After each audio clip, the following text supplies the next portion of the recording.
Ladies and gentlemen, a huge podcast just dropped. Lex Friedman, one of the biggest podcasters out there, just interviewed Dan Houser, the co-founder of Rockstar Games, which this is something rare. Now, if you didn't know, Dan left Rockstar back in 2020 to launch his own gaming studio, and in this podcast, he talks about his time at Rockstar, GTA 6, RDR2, his brother Sam Houser, who's the current president of Rockstar Games, and a lot more. Now, the podcast is almost 3 hours long, but don't worry, everything is shortened, and I've got everything you need to know. Straight to the point, so let's dive in. So Lex starts off by asking Dan how tough it was working on the GTA games, especially with the pressure of making every new one bigger and better than the last. I was pretty good at compartmentalizing, and it just saying, and I try just to go, and when with all creative work, I go, well, I feel like a terrible fraud, but I haven't been found out yet. Just do my best, and hopefully I won't be found out this time. If I can go, I tried hard with the work. I tried to do it with integrity. I tried not to copy someone else.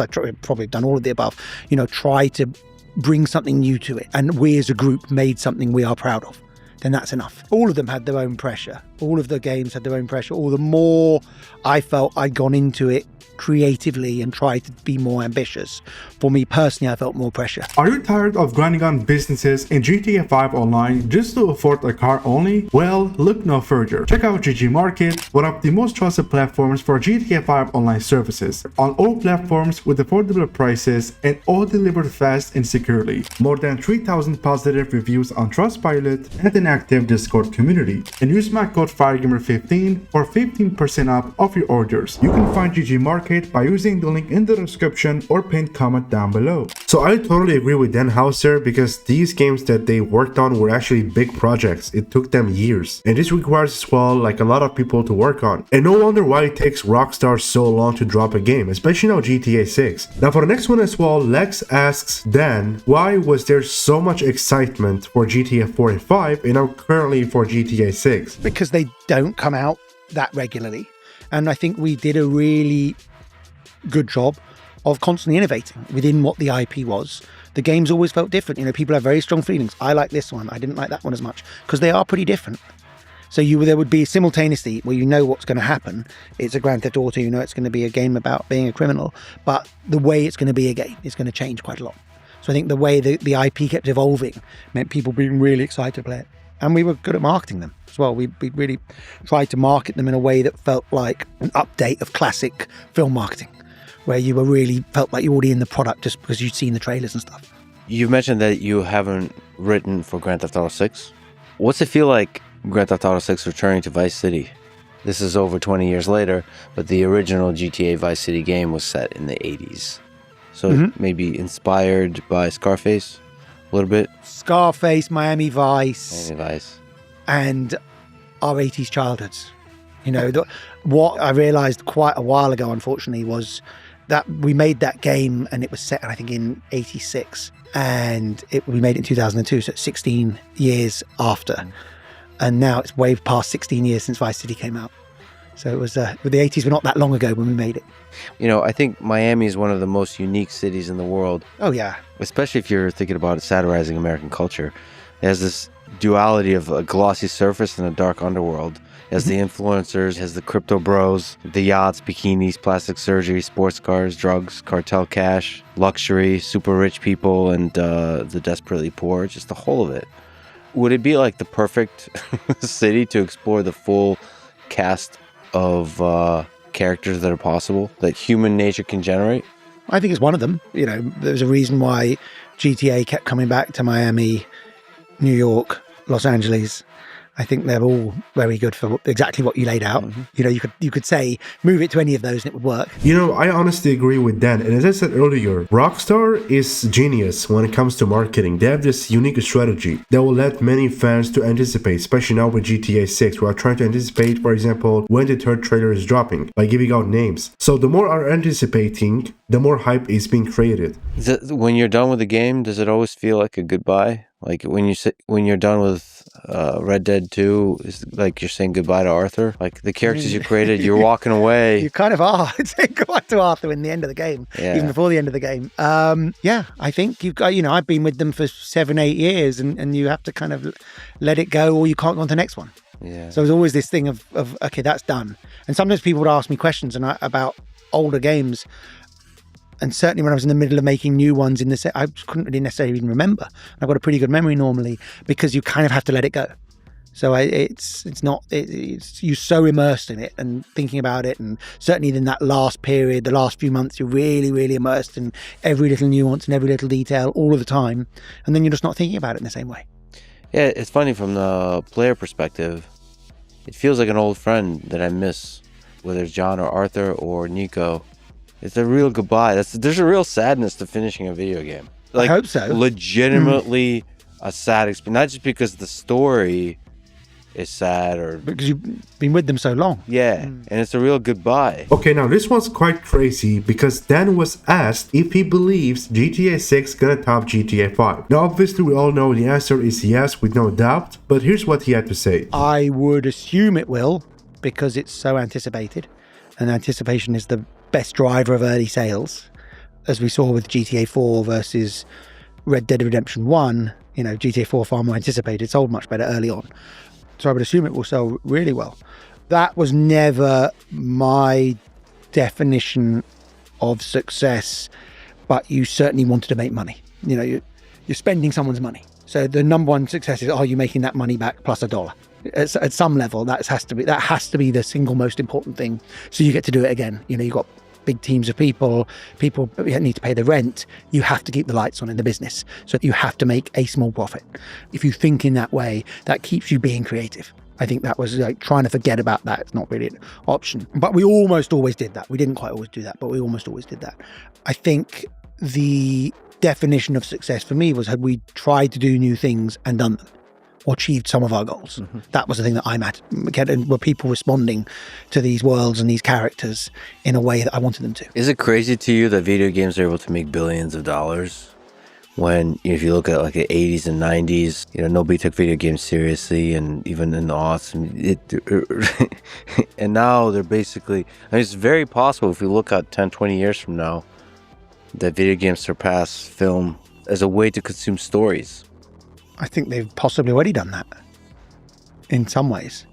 And certainly as a business proposition, they've already done that.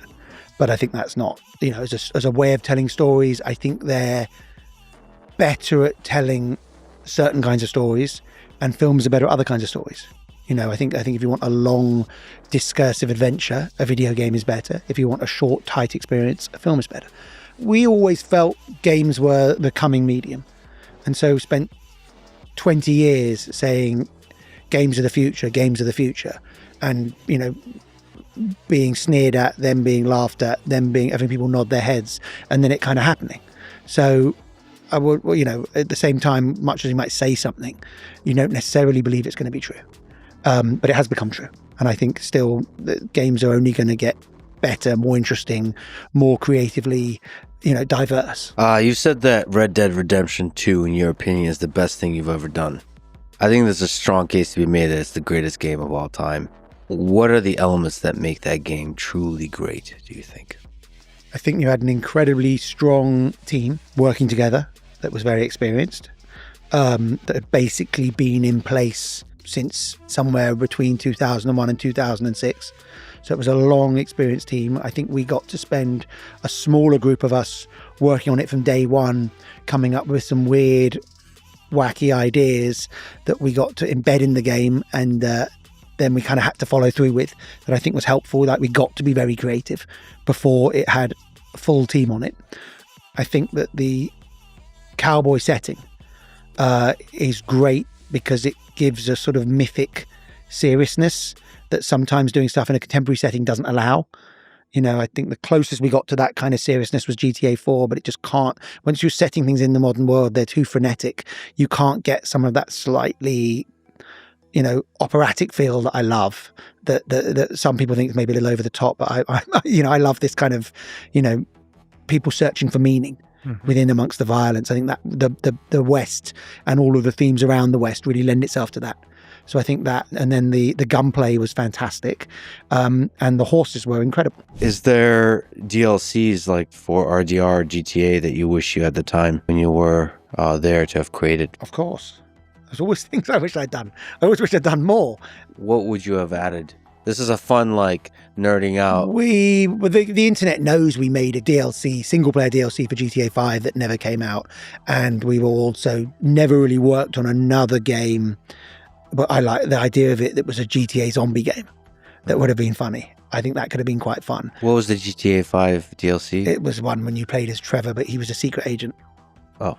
It was cute. It never quite came together and it was never finished. It was about half done when it got abandoned. But I think if that had come out, probably wouldn't have got to make Red Dead 2. So there's always compromises. But it was, I like making the stories. For me, I love the model of GTA 4 when you had the extra stories coming afterwards, or Red Dead 1 when you had the zombie pack coming afterwards. I like just doing these extra things. So I personally like to have done more of that in that company, and with stuff we're doing in the future, we're going to try and come up with worlds where we can add more stories. I like single player DLC. I just think the audience loves it and it's really fun to make. Does it make you a little bit sad that the gaming industry in general is moving towards more online, less single player DLC? Maybe that observation isn't correct, but it feels at this moment to me, it feels like it's easier to make a lot of money with online if you get it right. Yeah. And so the gaming companies are reaching for that, and it just makes me really sad because there's so much power to what you did with Red Dead Redemption 2. I don't know how during that time you're able to pull that off, but that was like a breath of fresh air, or in a time where everybody was moving to online and there was that huge incentive to that. You go on and drop, again, the greatest narrative in video game history and the greatest character in video game history, single player. We still love single player games. And I think as we started up Absurd, we did a lot of soul searching. Yeah. And also a lot of like cynical looking at what goes well in the industry. Luckily, if you want to do what we're forced to do, and also what I want to do, which is make new IP, you need single player games. You can launch a multiplayer game with new IP. It's just extremely hard. So luckily, we are like focusing on what we're good at, which is open world single player games. And we might add multiplayer components to one of them. I think one of them it's going to be really tough later on, but we're still thinking that through. But I think we're really leaning into the single player experience as being a strength for us as a company and something we love to do. And I think something a large part of the audience prefers. You left Rockstar in 2020 and eventually launched Absurd Ventures, as we've been talking about. What do you miss about your time at Rockstar? Is there specific moments that bring you joy when you think about them? Of course. It was my whole, it was my life for 20-something years, 21 years or something. Yeah. It was, and I moved to America to do it and grew up doing it. And I was always living in New York. It was at times very intense and at other times magical experience. But it was also just a huge chunk of my life. The lows and the highs. And the middles. It was just my life. My life was that job and the people I knew in New York and my family. And we were doing something that was intense and innovative and both loved and hated by wider society in different ways and at different times, and in this weird company that was constantly in trouble.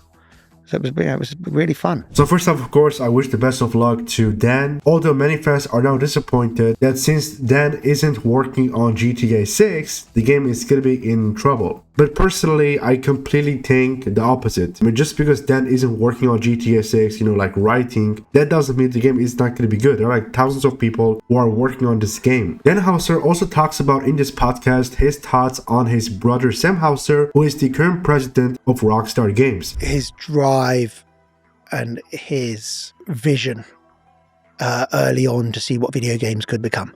He was the one who understood that video games were the next big thing. And I think that was, people would laugh in our face about that in those days. And so to have someone that was strong and saying, no, we stay to the course, and then having the confidence to push through with these big projects. Honestly, I think it's quite insane, like seeing Dan Houser leaving the company and his brother being the current president of Rockstar Games. Again, as many of you guys would really wish, I really wish as well Dan Houser would stay at Rockstar. I also don't believe he left the company because he was in bad terms, definitely not. He probably left the company just to start his own studio. I think that's pretty much gonna be the case. But I mean, couldn't he also work at Rockstar while trying to maybe run his own studio? I'm not sure if this is possible, but there's gotta be like a reason why he actually left the company. I really wish he didn't, but that doesn't mean it is the end of the world. Now, Dan also talks about his excitement for the future of video games. Are you excited for the future of video games? Yeah, I think I completely. I still look at. I'm glad you've spoken. You've spoken so kindly about our work, about the stuff that I did and the stuff the whole teams did. It's wonderful, but I just look at it and see problems and see things that we can do better. I think it was always try each time to do it better. And I've got, some of the stuff we're working on now is going to do stuff that people haven't really seen before. And I think the games can get so much better. They can feel so much more alive. They can be better at storytelling and feel more alive and feel like, their systems, all the stuff, the component parts we talked about, we can both make each of those parts better and tie them together better. I think it's the technology. To me, it still feels like it's only just beginning.